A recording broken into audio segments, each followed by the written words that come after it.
Maintenant, la partie importante. Comment détermine-t-on la règle d'une fonction radicale?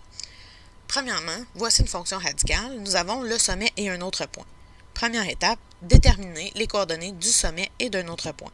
Ici, notre sommet est à -1, -3, et notre autre point, qu'on appellera A, est à -9, 1.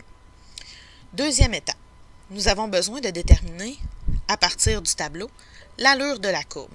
Si nous retournons à notre graphique, nous pouvons déterminer que l'allure de la courbe est vers la gauche, vers le haut.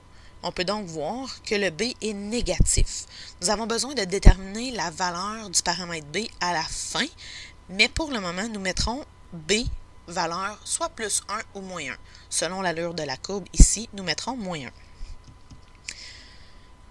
Étape 3, nous devons remplacer dans la forme transformée les paramètres que nous avons trouvés ainsi que le point. Donc, y est égal à A, B, x moins h plus k.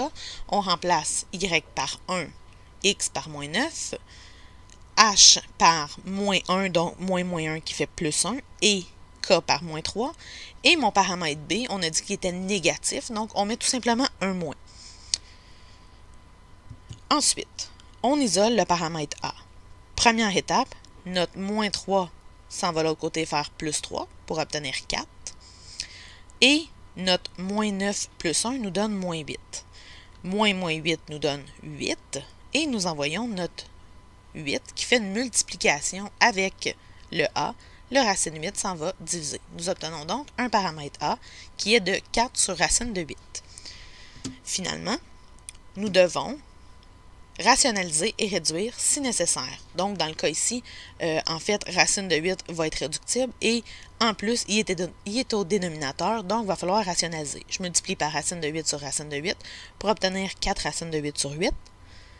Ensuite, le 4 et le 8 peuvent se simplifier en 1/2. Mon racine de 8 peut être transformé en 2 racines de 2 et mes 2 se simplifient pour obtenir racine de 2. Ce qui est devant la racine est le A, ce qui est sous la racine est le B. Ma fonction est donc y est égal à racine de 2, x plus 1, fin de la racine, -3.